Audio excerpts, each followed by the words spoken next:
Welcome, everyone. And Sally, how are you doing? I'm doing very well. It's great to be with you on this March 11th.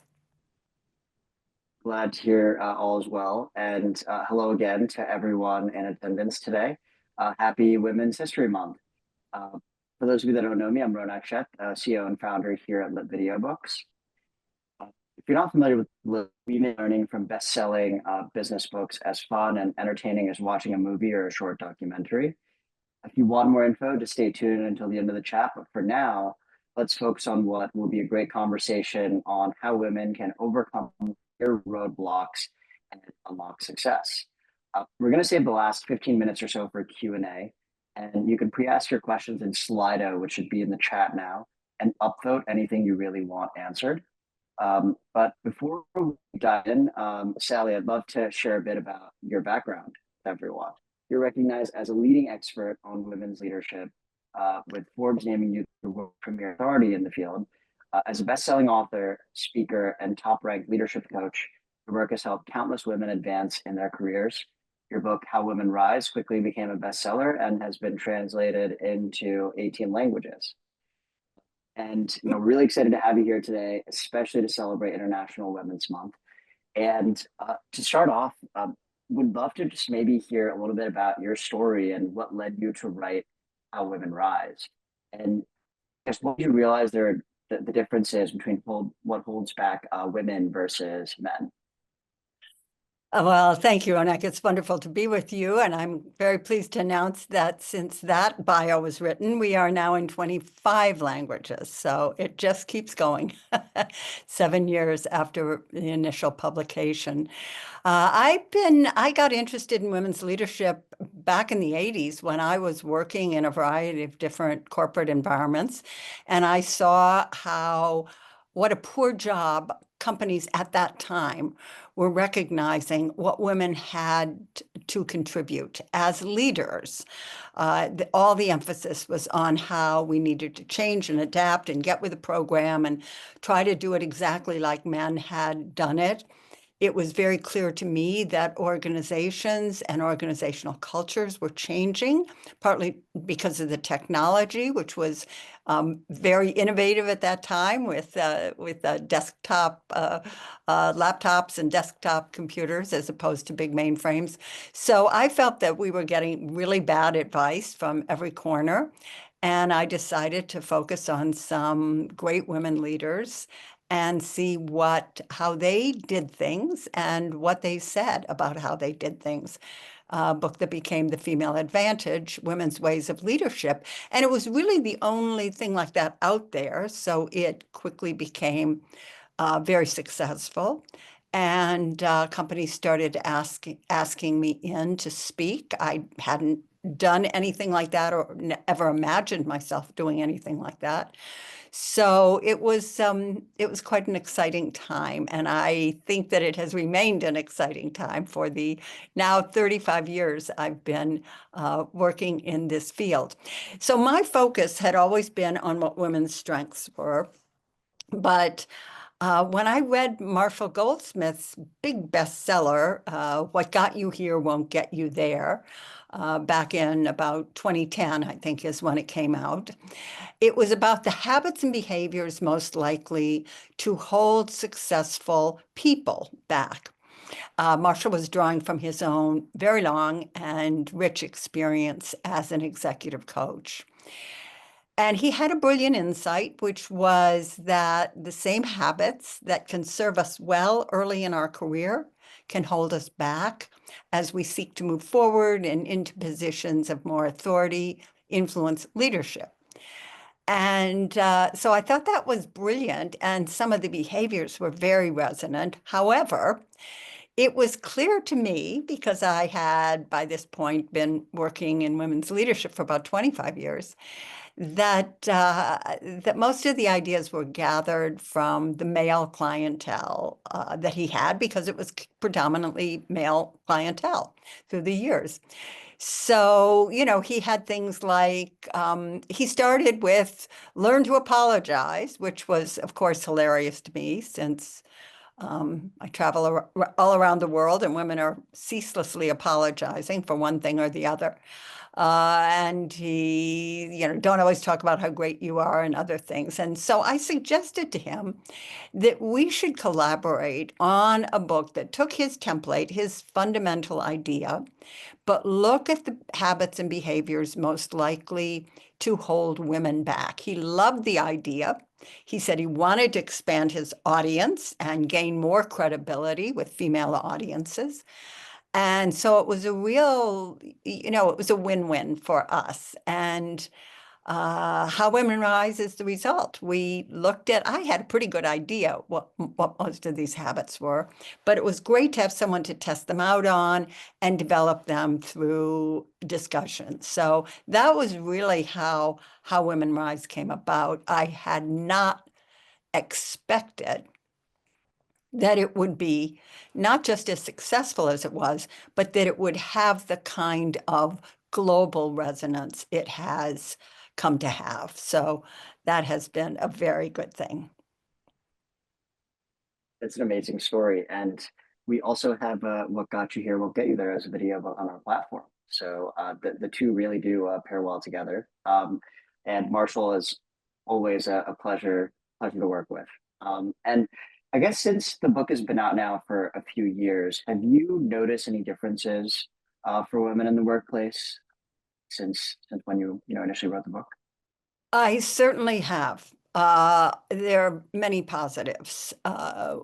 One of which is I think that women have a greater understanding now than they did back when the book came out, even in 2018, that they have to self-market, that they cannot just constantly attribute their success to, oh, the team did it. Oh, I had a great team. I had great support. All that's important, but they also must speak for themselves. I think that the younger generation is more accepting of that from early in their careers. They haven't learned it the hard way. They seem to come in having some sense of that. I think women are less fearful of being seen as ambitious. I think they spend less energy trying to manage people around them. They have more confidence than they did. And they have more allies. And that has been, I'd say, the biggest change in a way.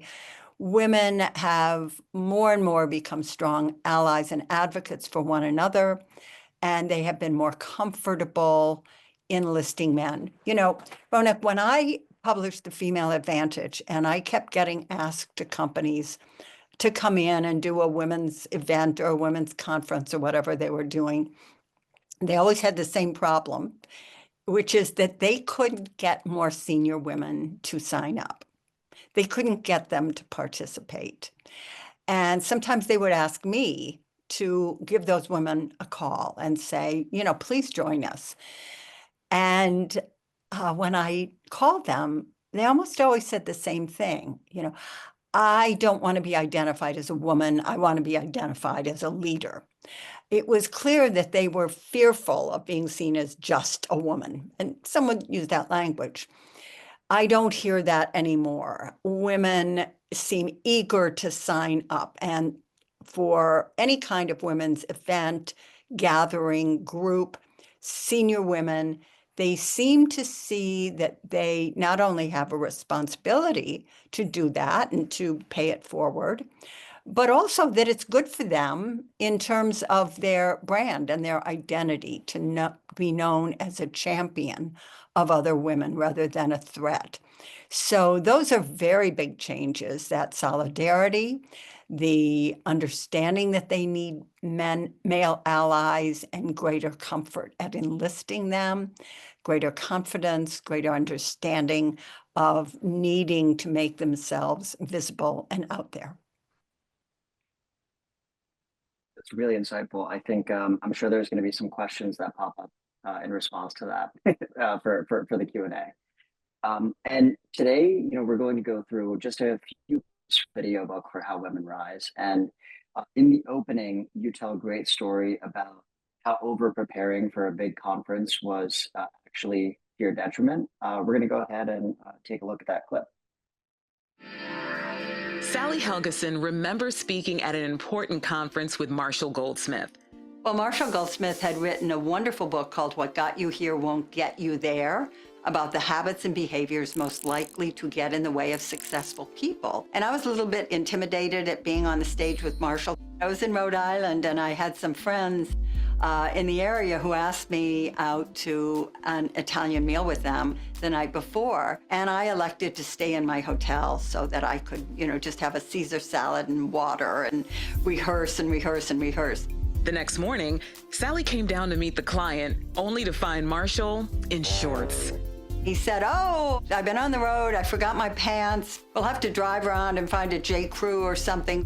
I'm thinking, wow, if I forgot my pants, I would be so uptight, I would be so upset. He had no stress about this at all. So we get to the event and he and I were sharing it. I was very prepared, but guess what? I was focused on myself, on how well I was delivering, whereas he was letting it flow and enjoying every moment. Maybe 45 minutes before the program was over, he said, "Oh, I got my flight time wrong. I've got to leave right now. You'll have a great time. Thank you so much." And he got a standing ovation. And I got polite applause.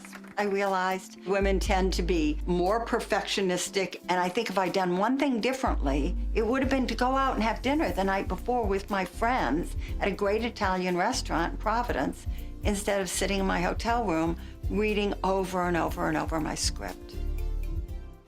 Such a great story with Marshall and opening to the video book, and really relatable. I forgot to mute. I was laughing so hard. Finally, I remembered. And yeah, the short scene was a really fun one for our team to animate as well.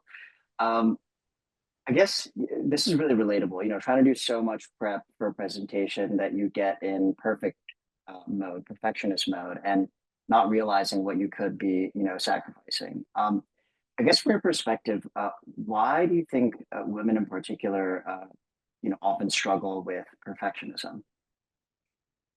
Well, I think that, a couple things. Just as kids, we don't generally have as much leeway as little boys. I mean, that's not always true, but often it is.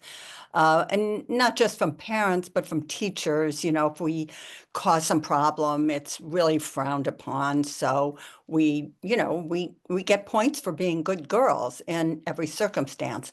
But even more importantly than that is, and Marshall and I learned this while we were doing the research for How Women Rise, is that organizations, often without having an awareness of it, really do favor perfectionism in the form of correctness and preciseness among women. That women tend to get promoted and recognized and rewarded in all kinds of ways for being precise and correct, whereas men tend to be more rewarded for the perception that they're a big picture thinker, whether they are or not. That men tend to be more rewarded for the relationships they have and for the idea that they're visibility and visible, and that they have visibility not just inside the organization, but outside in the community, et cetera. So those are very different criteria. So I think women pick up the message early that trying to get all the details right, that being precise and correct is going to serve them. And guess what? It does earlier in their careers. That is one of those classic "what got you here won't get you there" behaviors. Being precise and correct is helpful because people see you as reliable and diligent and somebody, who really crosses all the T's and dots the I's. However, as you move up in an organization, that's less rewarded. That's less seen as a positive. That's certainly less seen as a leadership capability. Because you're seen as a detail person. You're seen as somebody who focuses on getting it all right. And you are accustomed to being rewarded for that, but it's not working because You don't seem terribly relaxed. You can seem rather stressed out, like I was at that event in Rhode Island. I think I came off as stressed out.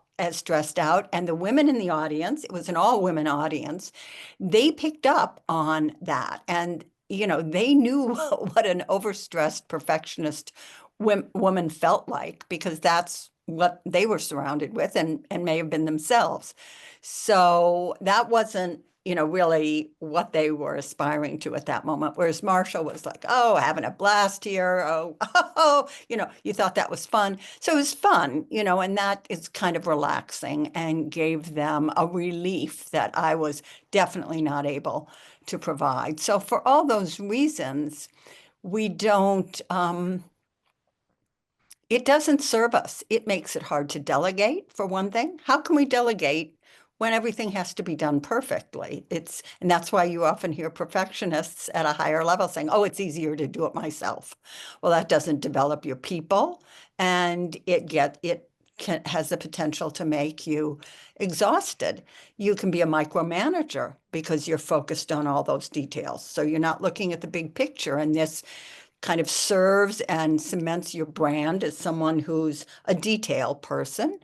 You create stress for yourself. You create stress for others, and it can make you risk averse. And I think this is something I didn't really appreciate when writing How Women Rise. It was afterwards when I would get calls. I remember one call. It was a defense contractor in Connecticut.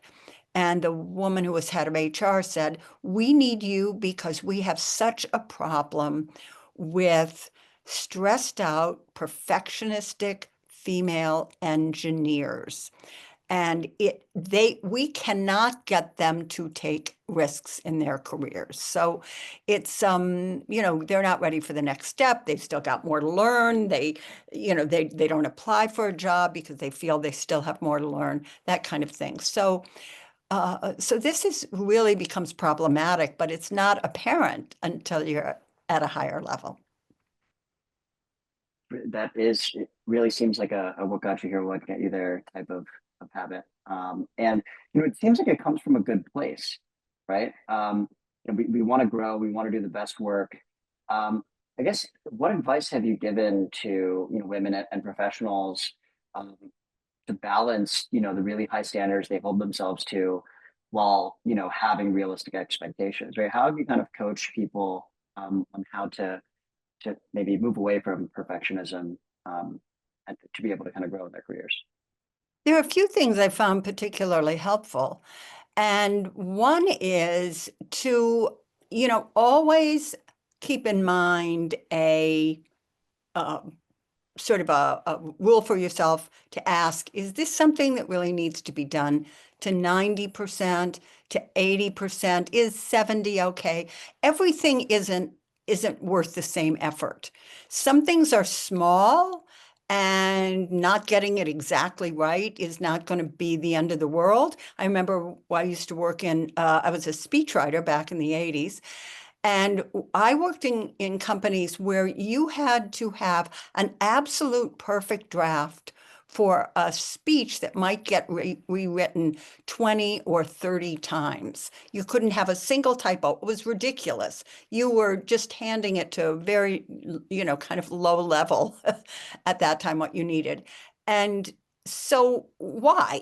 That was a lot of effort going into carefully proofing everything that before it, really worked its way up to being a final draft. So how much effort does this? And if you've got a perfectionistic boss, this is a good thing to ask them. We've got this, we're doing this, we're doing this. What scale, degree of excellence or doneness does this particular project need to be done? Well, of course, it needs to be completely, done and perfect. Well, great. Okay, that's good to know that you're prioritizing this. What would be less important? You kind of need to train them to think in terms of, what really matters and what doesn't matter, because some things matter more than others. So that's a good rubric to have in your head. Another thing I think is just, and I talked to Tom Peters about this, just using language of excellence rather than perfection. Those are very different things. Tom pointed out, excellence is the nurse who stays and holds the patient's hand and talks to them about what their concerns are. Perfection is the nurse who checks every single thing off a list when some things are not as important. Obviously, the dosage of medication is going to be absolutely important, but there are ways we can judge that. And I think thinking in terms of excellence is a very, very good thing to think about. And also recognizing that no matter what we do, it doesn't have to be done perfectly. I did a program in London once, and it was before the pandemic. It was a big thing. It was in person, and I was up on a stage, and it was a public event. And I had made some comment about, most things don't need to be done to perfection.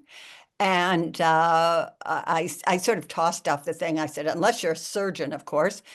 And then afterwards, this woman came up to me. This is really unforgettable. She came up to me and she said, I want to challenge you on what you said about surgeons. I said, really? And she said, yes, I am the chief of surgery at the Royal Ophthalmological Hospital down the road.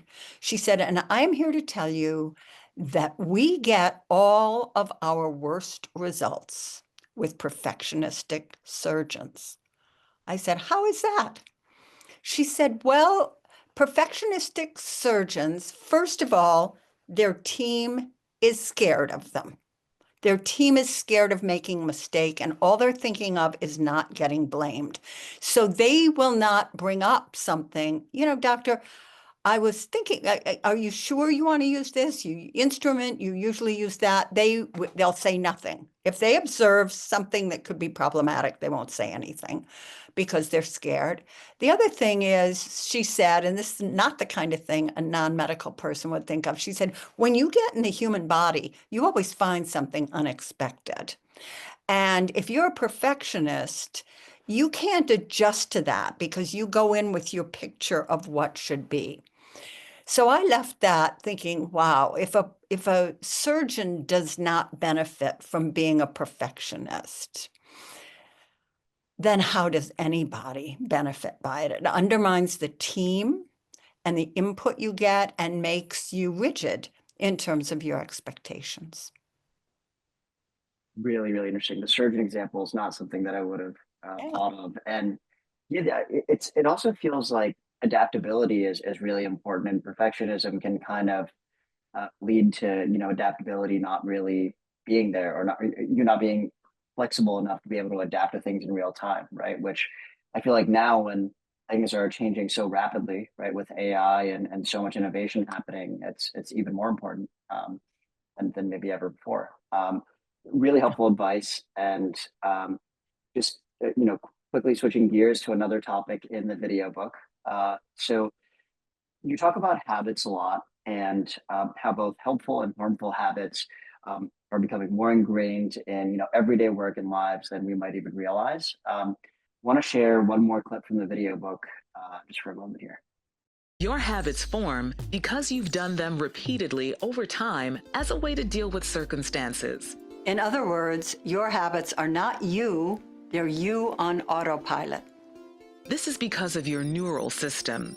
Our brains and our neural systems collaborate in finding very efficient ways to do things so that we don't have to expend a lot of mental energy. As we do things habitually, our brains adapt to that and our neural pathways adapt to that.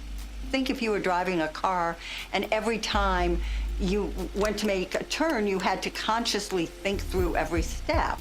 So we feel very comfortable in those habits and behaviors. It's an efficient thing that helps us to function.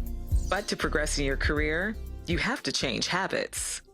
Neuroscience and through the functional MRIs that really show that we can learn to do things differently all through our lives because we are capable of generating new neural networks. We create this resistance within ourselves because we groove these habits in through constant use. It's really fascinating to think about how many habits we have ingrained in our daily lives just unconsciously. And maybe, Sally, just looking kind of at the bigger picture, what are the habits that tend to hold women back in their careers? If you could maybe just share a few of those. Well, I would say, and I have evidence for this, that the two habits that at least the thousands and thousands and thousands of groups that I have worked with on this material since March of 2018. I often will, usually I'll send the client a list of the habits with a description and say, let me know which one of these are most resonant, send it out as a test for people to respond to.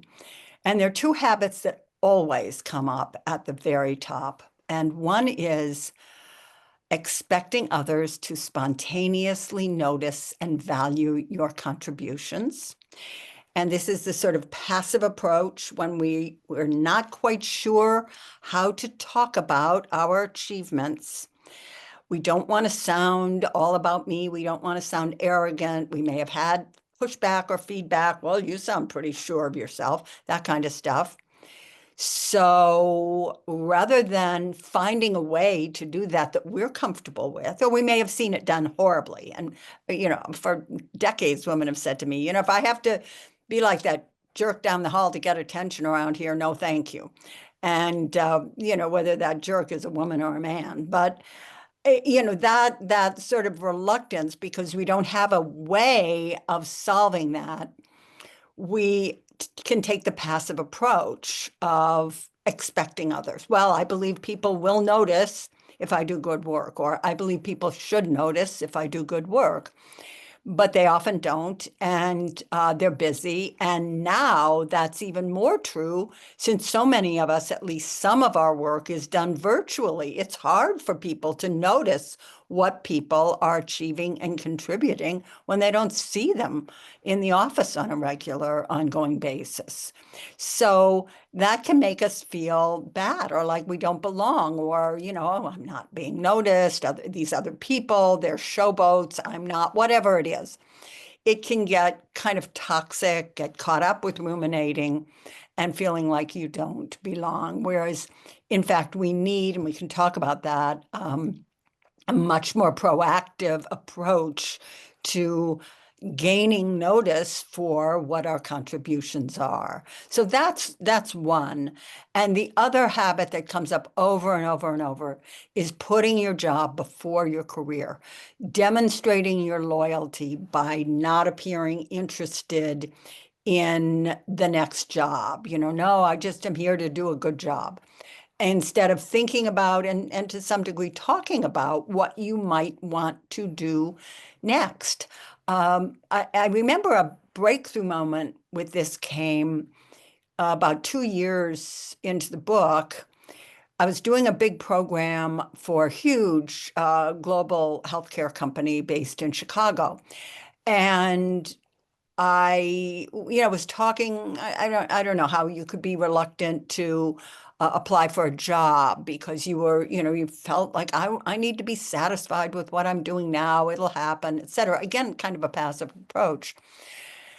And one of the women in the audience said, how many, okay, she said, there was a posting for a job that I knew that I would like, but there were 6 qualifications and I only had 4.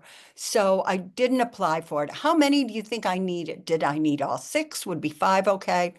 So I'm thinking, how do I answer that question? I have no way to answer that. So the fellow who was the champion, the male champion of this very powerful women's business resource group, about 300 women, stood up and said, look, let me tell you my experience. The job that I had before this one, he was the head of marketing for all the Americas, was a job I really wanted because I thought at the best it could lead to this job. He said, and when the posting came for that job, not this job, but the one that led me to it, He said, I looked at it, there were 6 qualifications, I had 2. He said, and I knew that my job was to be able to explain either how, how I could get up to speed very quickly on those other 4, or explain similar things I had done that demonstrated that, as you put it, that flexibility, that adaptability, the fact that I could do that job. He said, apparently I was successful at that. I got the job. It led me here. The women in the room were gasping aloud at the idea of applying for a job with 6 qualifications and he only had 2. Now, you could always say, well, he was a guy and all this. I don't, there may be truth to that. I wasn't intimately familiar with that culture. But it's a very important way to think. My job is to explain why I can do this job, how fast, how quickly I can learn, what resources I can bring to bear in order to do this job. And part of the reason that's a harder leap for women, I think, is that we tend to put the job we have now, getting it done, being good at it, again, dotting the I's, crossing the T's, being excellent. We put that first based on the idea that if we do a good job, it will lead to us to where we want to go. And that's not always true. We may just be proving that we're really good at the job we have, or we may make ourselves invaluable to people who don't necessarily want to push us onward because we invest and work so hard in the job we have. So those are the 2 that I see, and they have a lot of implications in terms of demonstrating and adapting more flexibility. And just in terms of figuring out how we position and how we market ourselves internally and externally. I mean, this is really, really helpful. And I don't know if we're going to have time to answer this now, but maybe we can get to it in the Q&A. I would love to hear how you advise women to kind of overcome both of these, right? But maybe before that, would you share kind of how can a working professional maybe just look in the mirror and identify what some of the habits are that might be limiting their success and their growth? It's good to look in the mirror, but it's better to ask other people. And I think this is one of the things, the big lessons I've learned in my career, and especially in the last 10 years. Marshall did a terrific piece of research in which he learned that the people who are able to make sustained positive behavioral change and he had like an 800-person group that they were surveying, have one thing in common, and that is they don't do it alone. So when we do it alone, we're doing it from our head.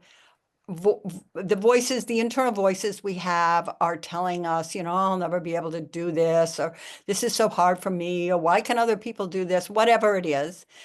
And we don't get accurate feedback necessarily because we're distracted by our own past experience. So, obviously having a coach, et cetera, is a great thing, but most of us aren't in the position where we can have a coach. So we can do one of 2 things. We can have a peer coach. That is, I've had one for 14 years now, and we work on stuff every month. This month, I'm going to work on, get my perennial go-to is getting better at social media because I don't, it's not my thing and I have to do it. And so I want to get better at it and I want to get more comfortable with it. And my peer coach has, another issue she's working on now, setting boundaries, appropriate boundaries. So we're really able to help each other with those things and hold one another accountable. Or you can do a much more informal enlistment. And this is something I encourage everyone to do in my audiences, with my coachees, is get used to asking people. I feel that I would benefit if I became a better listener. and that I was less demonstrative about my listening. I mean, I'm talking about myself here. You know, when I listen to people, I tend to go, oh, interesting. Wow. Okay. It comes across as fairly disruptive. Um, so I've done that in meetings. I've said, you know, I'm trying to be a better listener and kind of with less commentary and less, you know, verbal and body language agreement.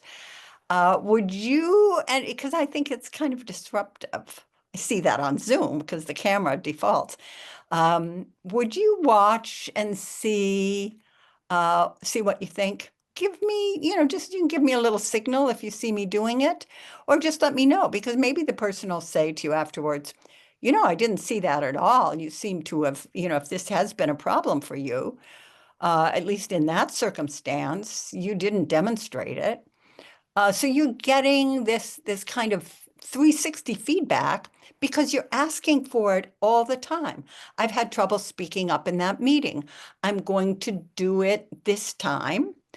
And I just appreciate your being there for it, letting me know how you think I did, if you think there's a way I could have improved what I said, if you think I did a fine job. What's helpful about asking a person in advance like that is all you have to do is see them, and you'll force yourself to do what you said you were going to do, because otherwise you might think, oh, this isn't the right time. Oh, I'm not really feeling it today, whatever. But when you see that person, you're accountable to them just because you invited them, you invited their help and support. So I think this is one of the most healthy and useful habits we can develop. And again, we're going back to that clip you showed about habits and how they get grooved. Once we're accustomed to doing this, it becomes so natural, so authentic. We don't have to worry about it being authentic, so real, and just a default behavior. Hugely, hugely helpful. We can't do this alone.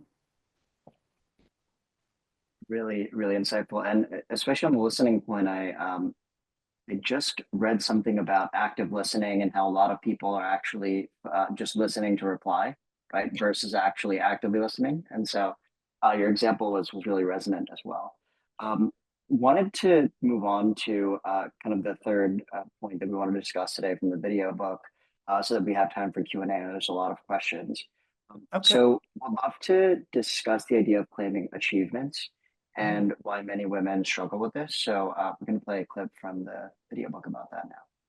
If you do not find a way to represent your achievements and get known for what your contributions are, over time, you will come to feel under-recognized, undervalued, and you will disengage. My ability to support and uplift others is wonderful, and I will always do that and continue to do that. But I also have to make time to make sure that my voice is also heard. How can you begin claiming your achievements while maintaining a middle ground that is neither shrinking violet nor shrill self-publicist? Believing in what you have to offer is essential. One, you want to have a very, very clear understanding of what your skills are and an ability to articulate them well and concisely. Secondly, you want to understand what kinds of skills and connections will be important in that next job. I love that clip and how you're making a case for there being a middle ground, right, between shrinking violet and really loud publicists. Yeah. Maybe just from your perspective, why do so many women hesitate to take credit and claim their achievements? I think there's a positive side of this, that we take seriously that we're part of a team. And while on one hand, women will often be reluctant, and I'm more interested in the how than the why, but on one hand, women may be reluctant because of that pushback they've gotten. You certainly speak up a lot, that kind of thing, where they're speaking up 1/4 the amount that a guy is, but that the man who says that is sort of uncomfortable with women speaking up. they, been accused of being arrogant, overly ambitious, whatever that is. I think that's less the case now. But I do think it's the case that we've been told over and over, it's our experience that we're part of a team. So there is that question of how do I talk about myself without stepping on the fact that I'm part of a team? I think women take that very seriously. And it's one of the most frequent questions I get. One way around that is through what I call using the language of contribution. When we claim our achievements, that's seen in a kind of traditional idea of achievements. I did this, I accomplished this, I met this benchmark, et cetera, et cetera. Been very common in the workplace for a long time, especially among people who are very successful. And it can make some women a little uncomfortable because it has that sound of all about me. And when you talk about contribution, first of all, you are embedding what you have done or what you have achieved in the greater context of the effort of others. So that's one of the benefits of using a word like contribution as opposed to achievement. Secondly, it gives you a way out of this either or team or myself conundrum, because you can always say something like, well, our team had tremendous success with that initiative. We met all the benchmarks. Here were some comments from clients. The financial results were X. So it was really, really successful. My contribution was, that's a very easy way to do it. You are part of the team. You made a contribution. Think through what that contribution was and be clear about it. And by the way, you might want to think about a contribution that reflects a skill you're trying to develop or a skill that might be able to help position you for the next job. But always, always, always, the team did this, my contribution was. So that's a very, very easy way around that. That's a good how to do this, how to address this. We don't need to stay stuck. Excuse me, we don't need to stay stuck on, well, I do this because, and in my family, and my dad thought, and I remember at school when, fine, that's water under the bridge. What we need are, how do we do this? What's an effective way of doing it? And I think that's one of the most effective things that I've seen. And I'm telling you, when I talk about this in a workshop or a program, I always get email afterwards. I did that. And oh my goodness, it made such a difference because I felt comfortable. I didn't feel like I was stepping on somebody. So because I was comfortable with it, I was able to be more expansive. Very good technique that, I've really developed from thinking about this behavior for a very long time.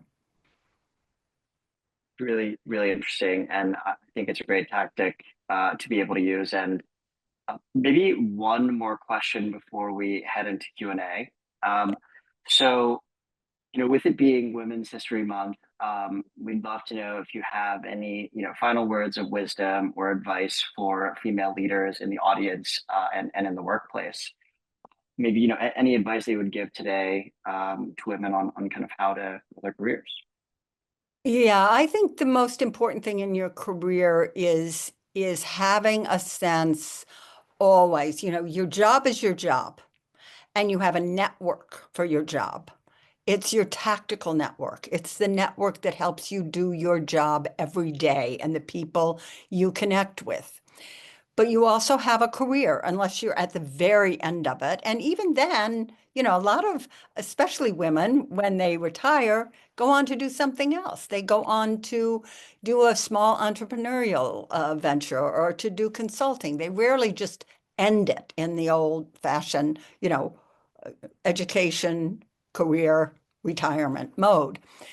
So there may be something even in the future for you, even if you're, heading into your 70s.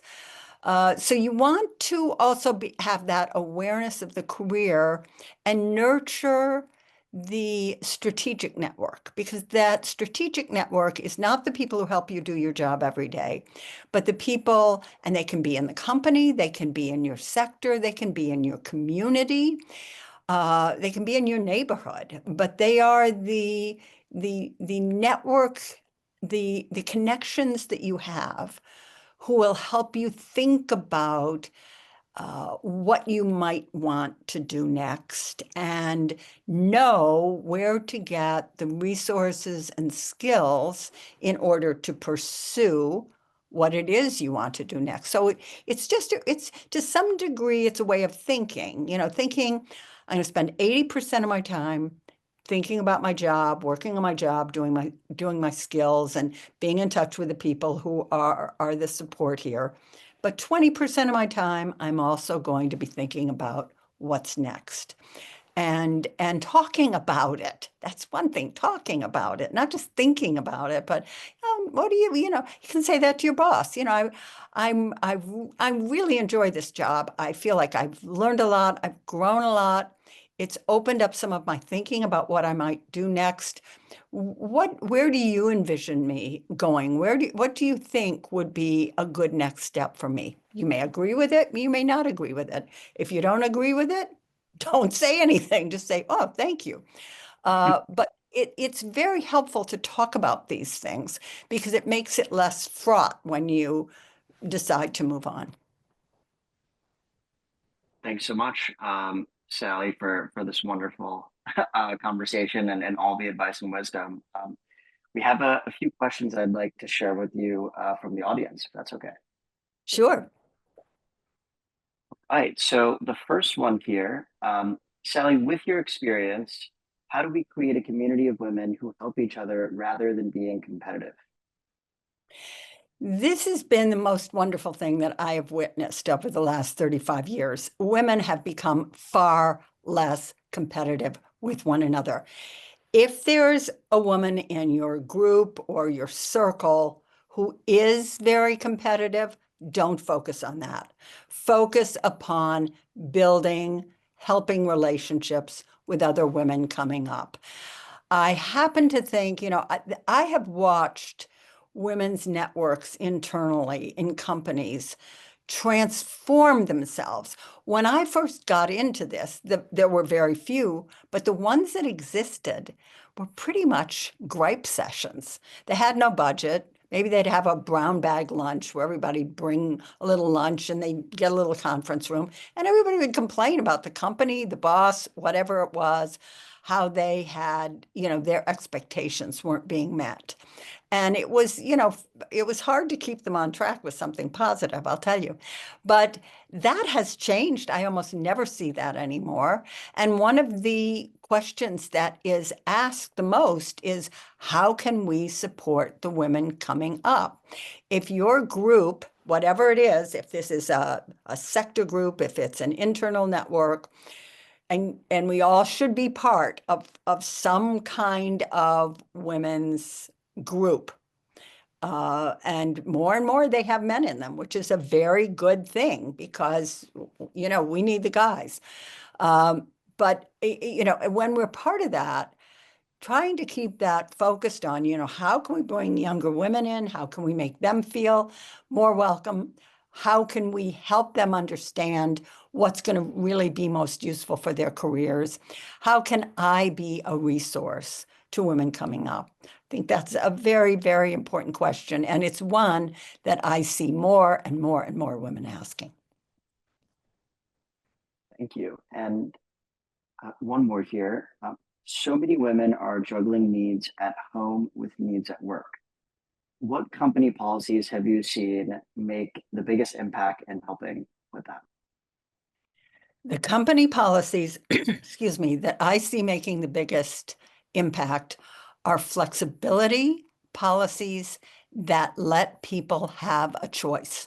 For some people, they will want to do more of their work at home. That will be helpful to them. Other people, It will not be, and that's not what they want.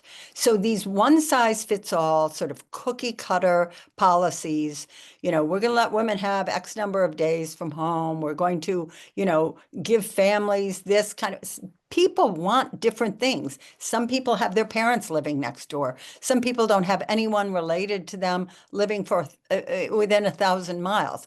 People's circumstances are dramatically different. They're more different than they used to be.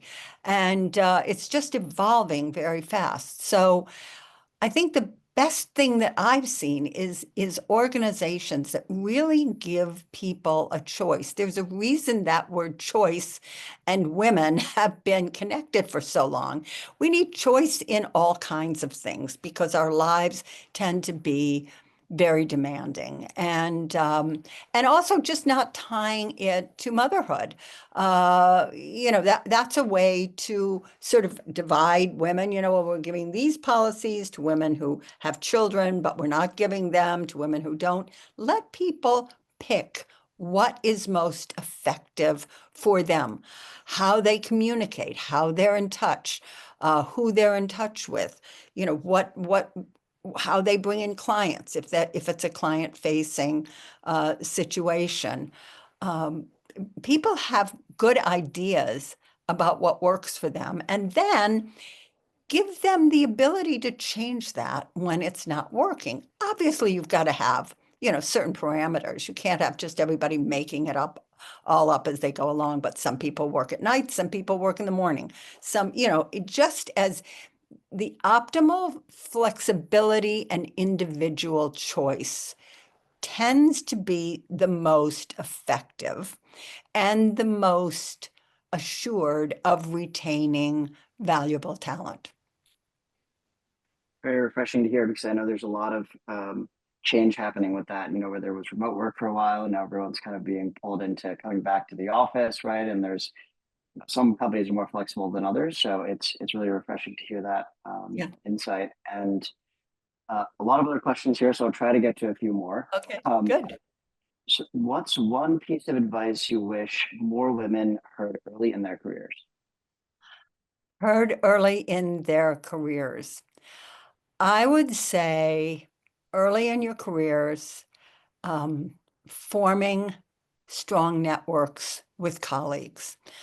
I believe there's too much, not too much, but there's an overemphasis on mentors and sponsors as the answer for being able to move ahead and achieve your ambitions. Excuse me. Whereas in fact, it's hard to do. I mean, I've talked, Sheryl Sandberg even says, when you're in her Lean In, she said, when you're in a high position, every time you leave your office, somebody's asking you to be their sponsor, their mentor, and they're not necessarily clear about what that means. Do they mean they want to call you at all hours of day or night, or just, reserve time to ask an important question? She said, so it's very hard to deal with. Remember, there are a lot of people who want sponsors and mentors, and far fewer people who are in positions to be that. So it's hard, and it's not your fault if you're having trouble with that. And a lot of times people feel bad about that. And one of the best things we can do is to form a really strong network of support among our colleagues. And guess what? That is something that in my conversations with women who are sponsors and mentors, that they notice, oh, well, one reason I thought that I reached out to her and said it would be, I felt like, she could benefit and I could benefit by having some conversations on an ongoing basis, was that she seemed so proactive about, gaining allies at all levels. So that's very important. And I would say if you feel frustrated because you don't have a mentor, you don't have a sponsor, or the company assigned one and they don't seem to be that interested in you, just focus your attention on that strong ally network. You have no idea how valuable that will be to you throughout your career. Any advice on kind of how best to create that kind of network? Sure. Again, it depends on what the organization has available. Does the organization have a kind of women's network that doesn't seem to really be that valuable or that helpful? So you can suggest that that women's network start a book club. And so they'll read a book that has to do with leadership, self-development, and they'll discuss the, one chapter a month, whatever it is. And there'll be a resource they'll be doing kind of do-it-yourself leadership development to learn from these books and to also see what in these books is not particularly helpful to them. So that's one way to do it. Or to suggest we start something that is more focused, and this is a similar thing, on leadership skills. Or that we start a regular group to get together to talk about how we can have an input into the larger culture in a way that will be of more benefit to women. And then, we'll put some recommendations out there. We don't need to have, as long as we have a HR saying, yeah, we can put some recommendations out there. We'll do it in the newsletter or whatever. You can make your voice heard in that way. So I think those are all ways to do it. The book club thing has been fascinating. I will say, I think one of the reasons How Women Rise has been as successful as it is was the pandemic, because all these companies started having book groups using How Women Rise. And I've stayed in touch with some of these groups through the years and the development that women were able to do. And I think it wasn't just the 12 habits and behaviors, but it was just that experience of working together on their own leadership development. Very powerful. And it really spread the word about this. So it was good for me, but it was very good for them. Thank you. And maybe just one more question, and then we can wrap up. Really appreciate it. Any resources that you would recommend women check out for their personal and professional growth? Oh, that's always a very hard one. I would say resources for your personal and professional. You want to look at what's going on in your sector. I think this gets underemphasized in our quest, especially with women, to always get better ourselves. Ask what are the big trends that are affecting the sector that I'm part of, whether it's technology, whether it's healthcare, whether it's financial services. Try to get an idea of the big picture for your sector in the future. What's going on there, and pursue that. I think that's the most helpful advice I can really offer, because often we get consumed with our own development, our own leadership, and the enjoyment we have in building connections and relationships, which is one of the great things women have to offer and a great source of satisfaction and energy. But I think also getting familiar with some of the larger trends that are reshaping our sector, and then maybe even starting a conversation group within the organization, or recommending bringing in a couple people and saying, let's start a group that's talking about these issues.